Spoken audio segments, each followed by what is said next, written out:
Usai mengikuti apel bersama Pemkab Minut yang dipimpin langsung Bupati Minahasa Utara Jone Ganda pagi tadi, oknum camat yang diduga langgar netralitas ASN enggan diwawancarai wartawan. Camat mengatakan pihaknya nanti akan berkoordinasi dengan Badan Kepegawaian dan Pengembangan Sumber Daya Manusia Daerah atau BKPSDM. Ia pun menuturkan bahwasannya sudah menerima surat panggilan dari Pemkab Minut. Klarifikasinya Bu, tanggapannya Bu. Nggak ada no komen.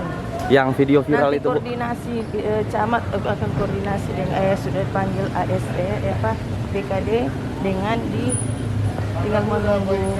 Sudah ada panggilan Bu sampai sekarang? Sudah. Kapan Bu untuk ketemu Bu? Sudah, pokoknya yang di BKD sudah, tinggal di sama dengan Bupati sudah sampaikan Bupati bilang gimana Bu? Nggak no komen.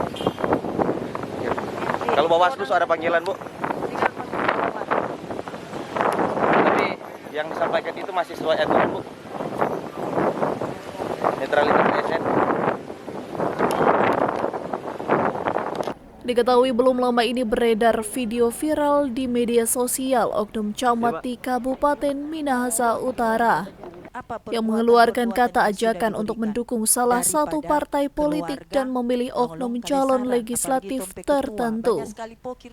Hal ini pun dikatakan saat membawakan sambutan mewakili pemerintah Kabupaten Minut di rumah duka. Dari Minahasa Utara, Brian Umboh melaporkan untuk Kawanua TV.